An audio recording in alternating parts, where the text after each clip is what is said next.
अपना कोई नहीं है जी कि अपना सतगुरु प्यारा जी। अपना कोई नहीं है जी कि अपना सतगुरु प्यारा जी। ना कर बंदे कुछ मेरी मेरी दमदा की परवासा। ना कर बंदे मेरी मेरी दमदा की परवासा। जीवन तेरा ऐसा जैसा पानी बीच पतासा। अपना कोई नहीं है जी कि अपना सतगुरु प्यारा जी। अपना कोई नहीं है जी कि अपना सतगुरु प्यारा जी। ना कर बंदे कुदीत काबर सिर पे मौत निमानी। ना कर बंदे कुदीत काबर सिर पे मौत निमानी। एक दिन पगले साये दूध बेबिन पानी। अपना कोई नहीं है जी कि अपना सतगुरु प्यारा जी। अपना कोई नहीं है जी कि अपना सतगुरु प्यारा जी। माती ओदना माती पहनना माती का सिर आना जी। माती ओदना माती पहनना माती का सिर आना जी। एक दिन पगले साये माती में मिल जाना जी। अपना कोई नहीं है जी कि अपना सतगुरु प्यारा जी। अपना कोई नहीं है जी कि अपना सतगुरु प्यारा जी। जब तक तेल दीप में बाती जगमग जगमग हो रही। जब तक तेल दीप में बाती जगमग जगमग हो रही। जल गया तेल निकुत गई बाती लाश सी आंख तोड़ लाई। अपना कोई नहीं है जी कि अपना सतगुरु प्यारा जी। अपना कोई नहीं है जी कि अपना सतगुरु प्यारा जी। पाता चोला हुआ पुराना काबरग सीवे दर्जी। पाता चोला हुआ पुराना काबरग सीवे दर्जी। दिल का महरम कोई न मिलिया सब मतलब के दर्जी। अपना कोई नहीं है जी कि अपना सतगुरु प्यारा जी। अपना कोई नहीं है जी कि अपना सतगुरु प्यारा जी।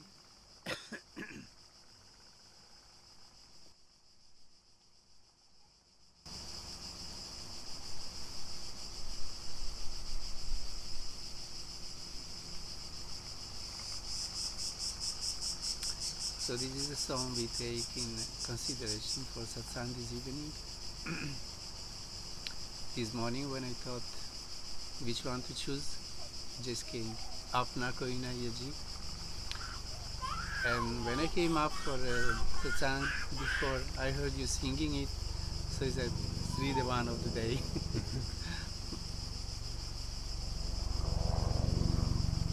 So this is a song by Kabir Sahib, in which has all the good masters do keep on side what is important in life, what is true and what is false.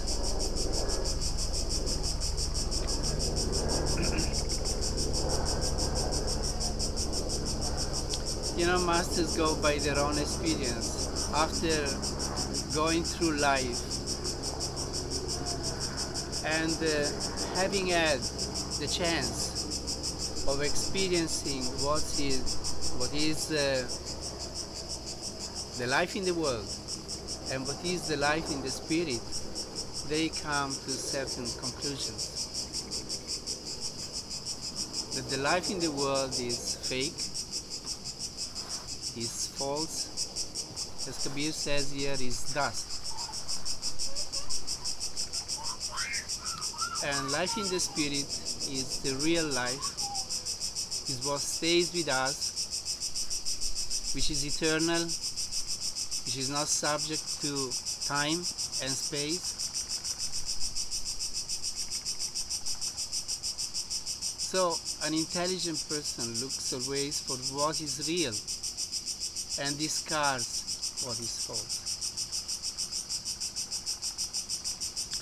So here Kabir says, no one in this world belongs to us except our dearly beloved Satguru.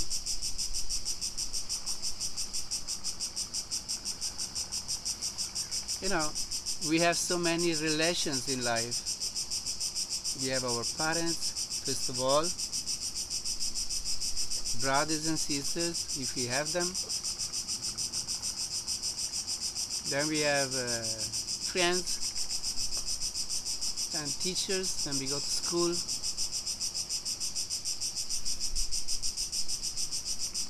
Then maybe boyfriends, girlfriends, partner in life. Then we have children.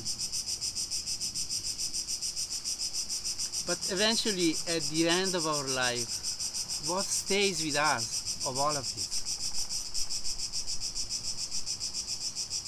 Sanjay used to say some of these relations last until we die. Most of them vanish much before. So although we do our best to take care of these relations and keep them at the best we can, we have to be aware that they are momentary, that eventually we die off, we disappear. Either we die or they die, or even before this, our good friends become our enemies, our children become the most troublesome things in our life. Our parents die eventually.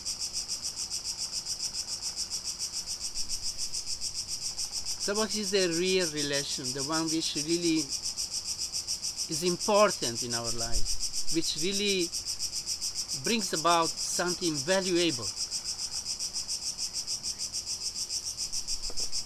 If we are objective and if we are seekers of truth, then we must recognize that it is the relation we have with our Master.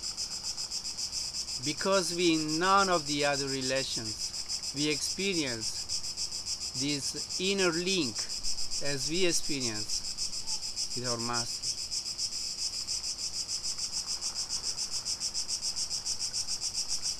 So here Kabir is telling to us that only Satguru really belongs to us. No one really belongs to us. Only what is eternal is real. What lasts forever is real. So of all these relations, the only relation that lasts forever is the relation we have with our Master. Because it's not just physical, it's mainly spiritual. And all the wisdom, all the good teachings that we get to know from the Master, they are what really build up our discriminative power to understand what is real and what's unreal in life.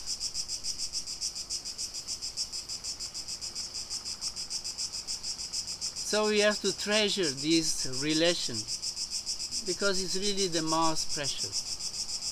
And we don't have to allow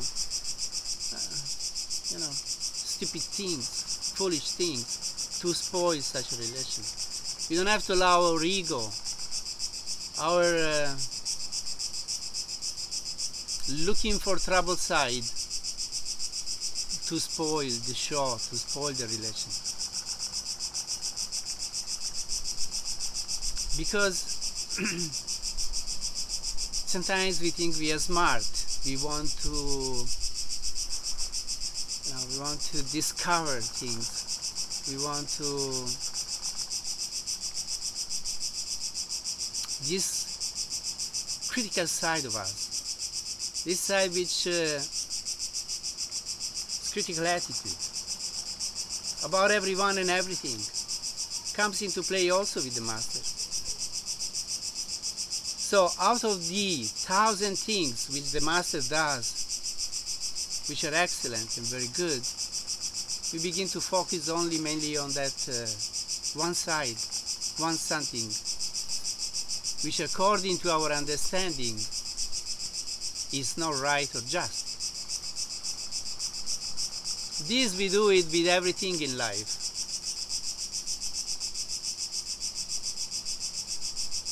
We always focus on that one small wrong thing and we forget all the good things about everybody.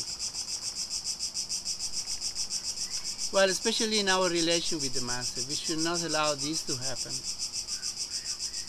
We should always look at the whole of the thing. And if, I would say, even 60% is good, it's already excellent. But I always found with my Masters that at least 99% of everything they said and did, it was excellent.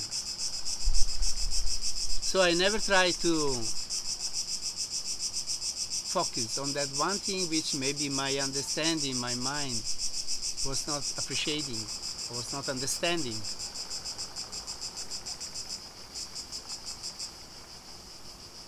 It's very important to catch the whole picture and not those tiny things which are not important.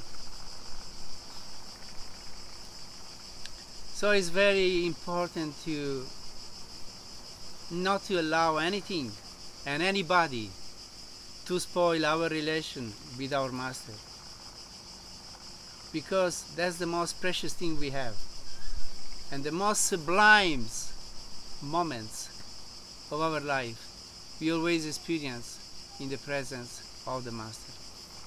At least for myself, I can say this very, very truthfully, very clearly, and that the most precious things in my life, I experience them with my Masters. And they stay with me forever. It's the real treasure that I have. Nothing else is my treasure. I've also had parents, brothers, sisters, family. Where is it? It's all gone. What I have really as a treasure in my life is all the wonderful experiences I had with my Sadgurus and all the wisdom and right understanding which I acquired by listening to their words, by looking at them, the way they behave, and by learning through connection.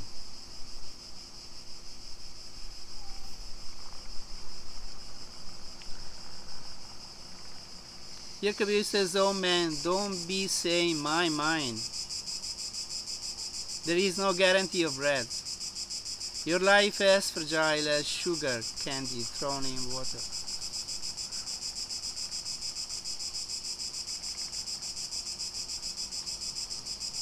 So this is talking about the way people behave, the common understanding of people.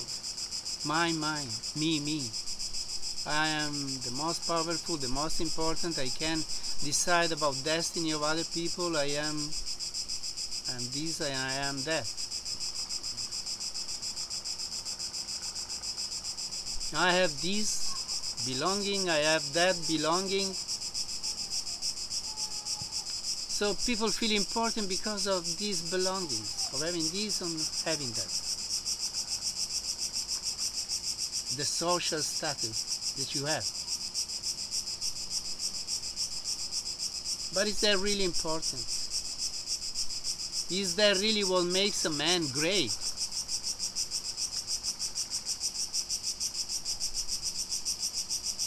A man is great only because of his goodness, his selflessness, how capable he is to share and give and serve others with no self-interest, totally selfless. That's a great man who doesn't understand anything to belong to him,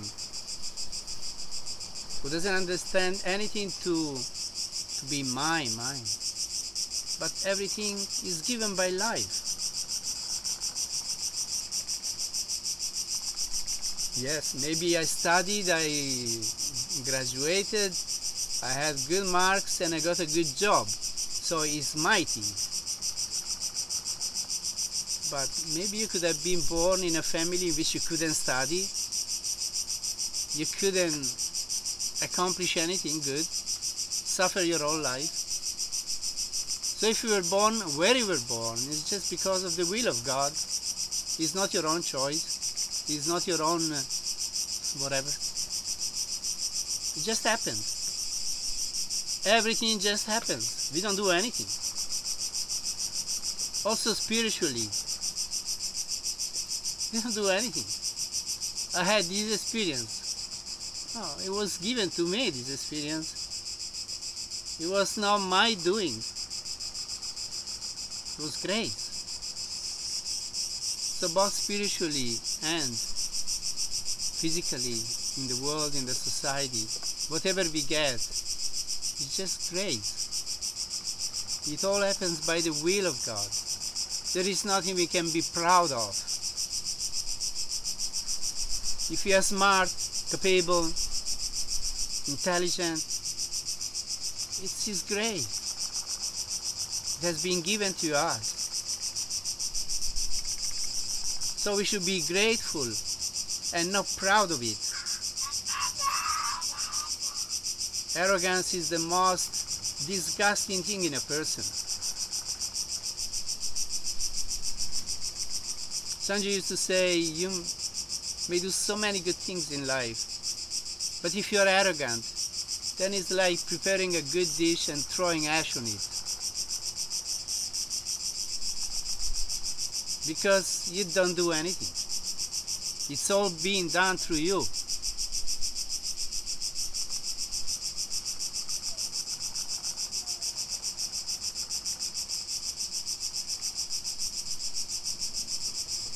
So don't be full of ego, says Kabir here. Ego, arrogance go hand by hand. Be humble, be grateful. Bow down to His will and to His grace, and be always thankful.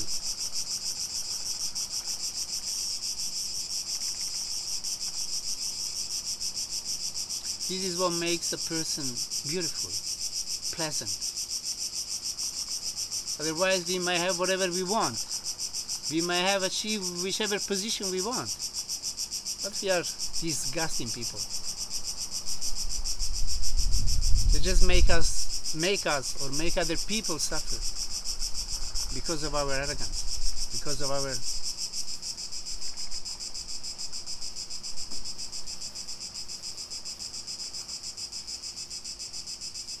ugliness.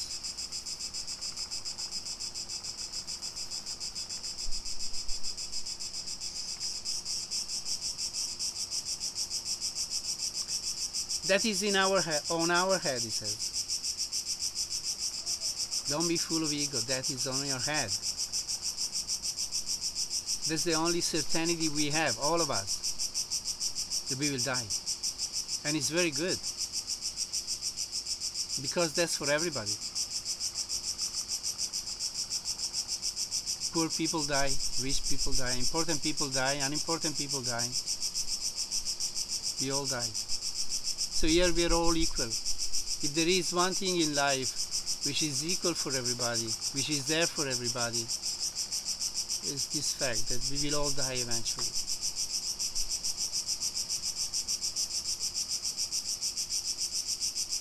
It's like St. Francis in the Song of Creatures when he says, "Blessed be you, sister death, from which nobody can escape." That's the only thing which makes everybody equal. That's the only thing which is there for everybody.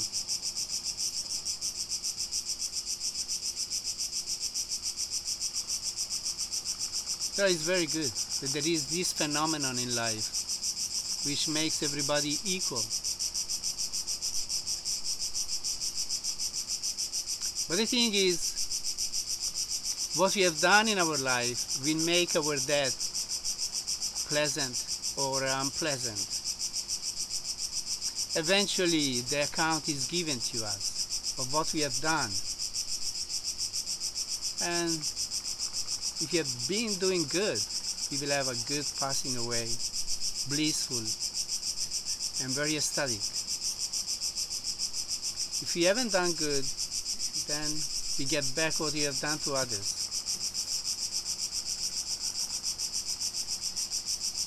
So if we love ourselves, if we want to be good to ourselves, let's be good to everybody.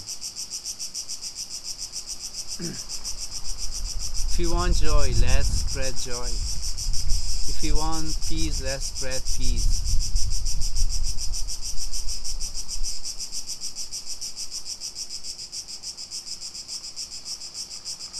Let's be serving others with our potential, with what we have, what God has given to us. Because as I said before, we don't have anything. It's all borrowed by somebody.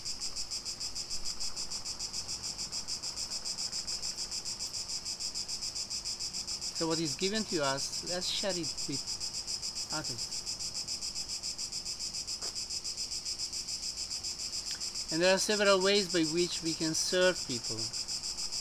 We can serve them physically by giving something that we have.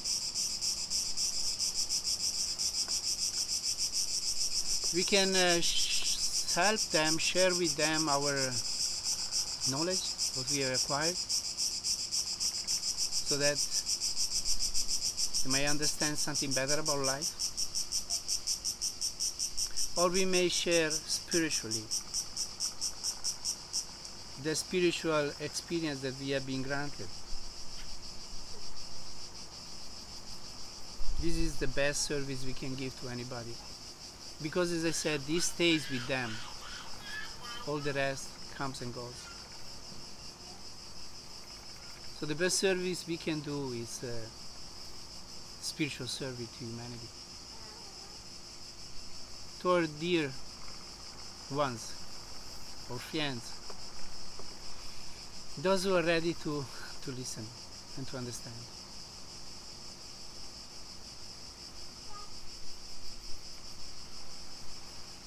You are wearing dust,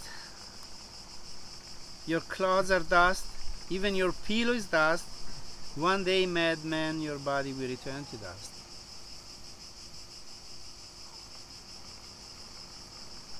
So what does it mean? We are wearing dust, our pillow is dust. One day our body will return to dust. It means that everything is so inconsistent. We think it's so consistent, this world, but in reality, time turns everything into dust. Our body will be turned into dust or ash or whatever, earth.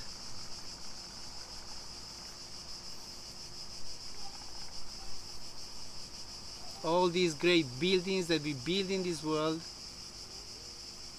will return to dust in time. The world itself will just disappear into nothing at some point.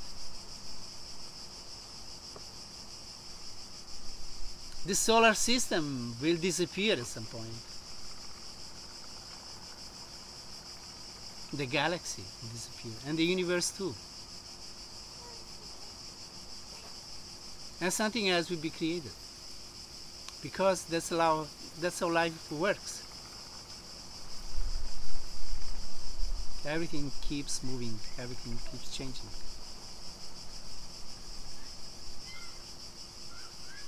So anyway, Kabir says that be aware.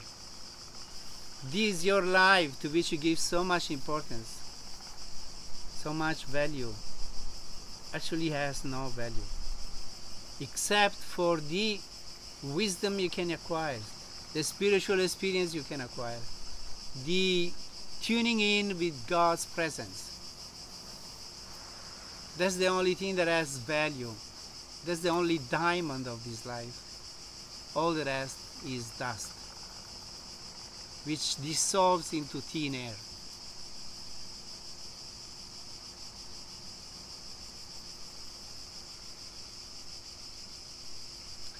So we have to do our best to treasure this inner connection which have been given and not lose it, because that's a great loss.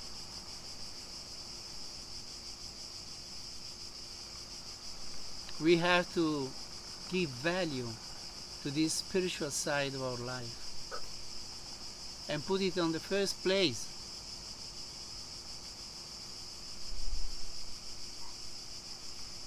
So for this we have to do our daily spiritual practice, to always come in touch, tune in with the Divine Presence, which makes our life valuable, beautiful, meaningful. With this connection, everything becomes beautiful. Everything acquires meaning. Without this connection, life has no value, no use.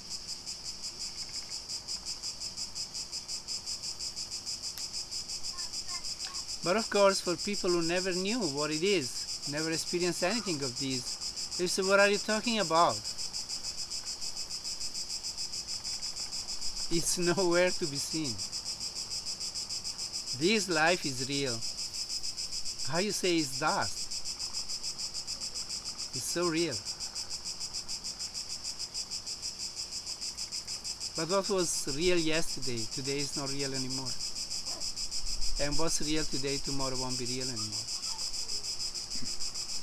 Time is that factor that really shows, makes it clear that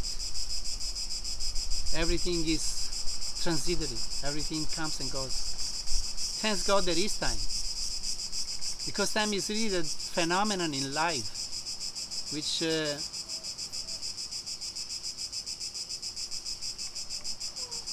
makes us aware that everything is just receding, everything is just flying away.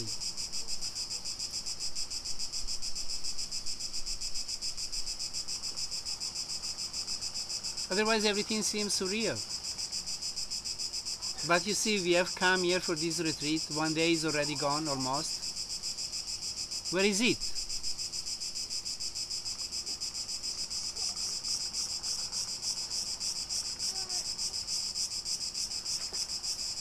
Short while ago I was young. Now I'm old.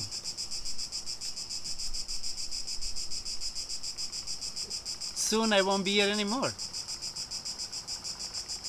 Thanks God there is this phenomenon. Otherwise you really think this is surreal.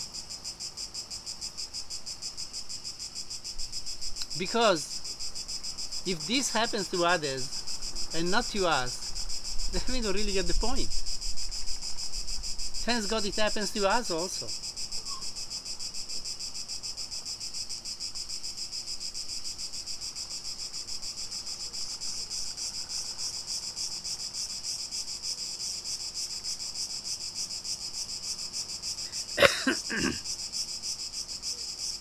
As long as oil and wick are in the lamp, the lights get brighter and brighter.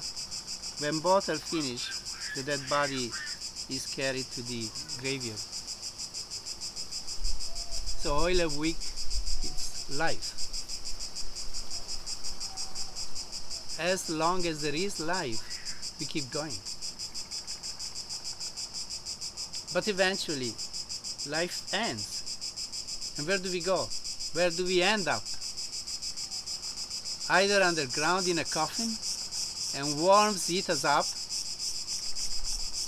or we end up in a oven made into ash. And out of a big body, you know how much ash is left? 1 kilogram, more or less. So what are we?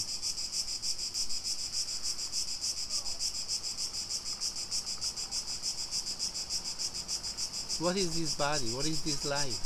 What is the value of it? Why does it happen? We wonder very often in life, why am I here? What is the meaning of all of this? Who invented this craziness? Who is this foolish being who invented this madness?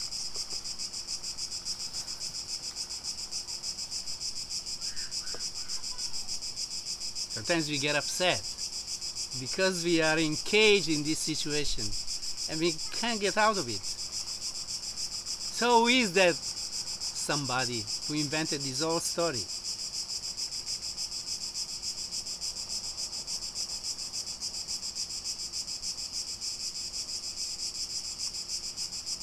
Well, if you take it from this point of view, then it's really madness. Which is the purpose of all of this? Everything turns into dust. So why are we here? To evolve and grow. That's the only purpose of life. To evolve into a divine being. From a beastly human being, we have to turn into divine beings. That's the only thing which has value. That's the only thing which stays with us. And that's the purpose of life. Otherwise, life has no real purpose. So the spiritual growth, the spiritual wisdom, the understanding which have been gathering, passing through all this life, that's the only valuable something. Nothing else has value.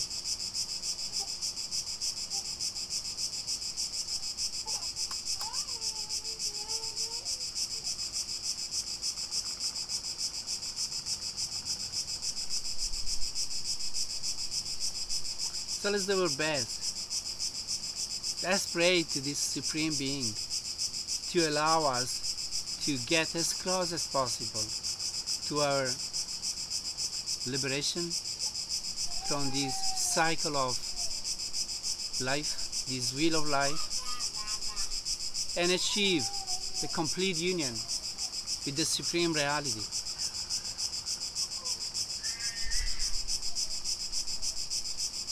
Because that's why we are here.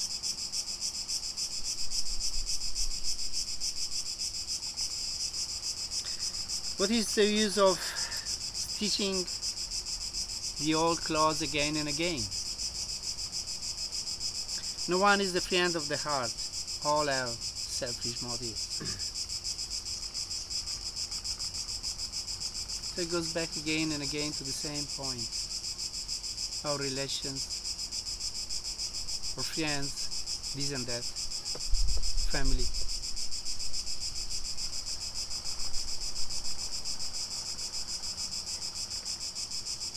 Do they really have any value or they don't?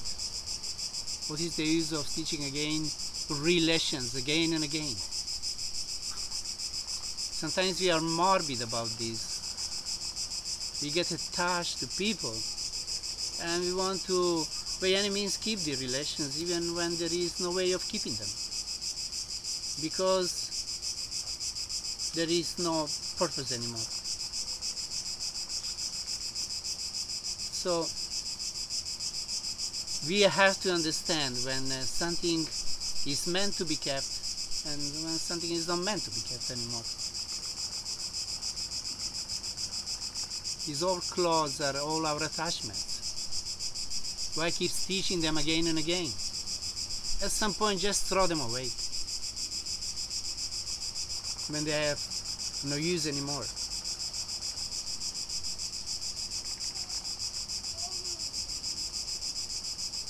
It's like, we have this story of Jesus when somebody died and said, the person died and should be buried or whatever. And he said, let the dead people take care of the dead people, or bury the dead people. It means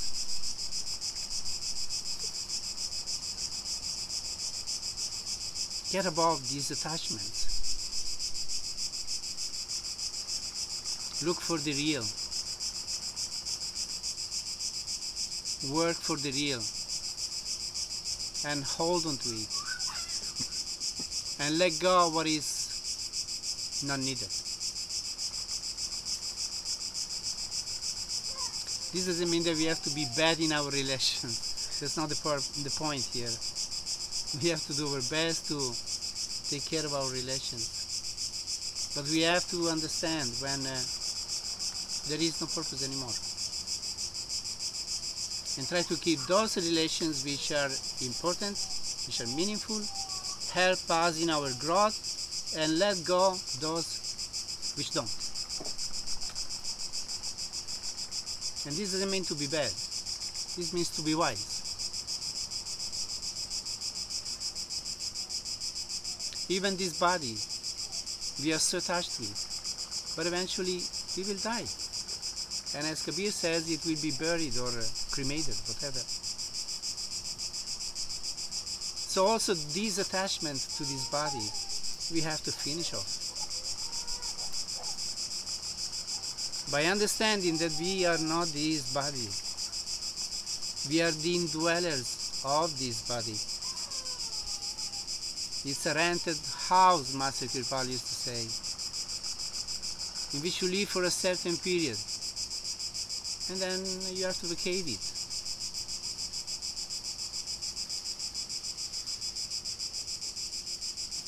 So let's not be morbidly attached to anything.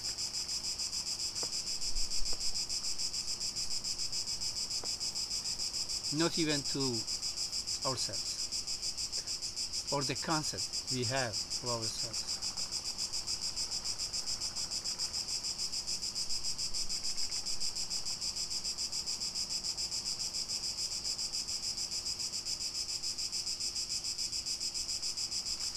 Kabir Sahib was a very great mystic. He really saw reality. And in his songs, he talks about his experience of reality. And he's very sharp in his description. So in this song also he is very sharp. He doesn't leave space for illusions. He says it just as it is. If you like it, well and good. If you don't like it, it stays the same.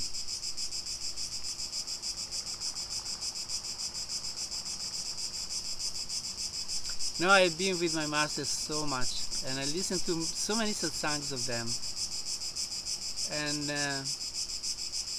I noticed that when they talk with people personally, they were very kind, they were very understanding, accepting, but when they gave satsang, they were so cutting through, to the bones. They just point out the reality as it is. So if you like it, well and good. If you don't like it, sorry. Reality stays the same.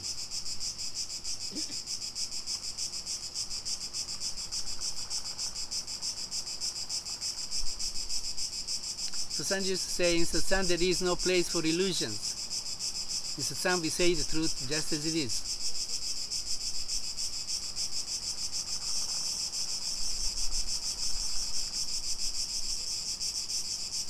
So keep it in mind and behave accordingly.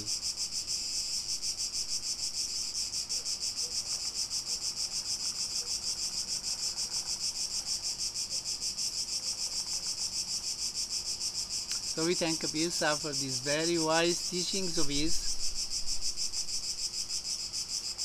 for again pointing out what's real and what's unreal in life, and inspiring us to keep going in the right direction.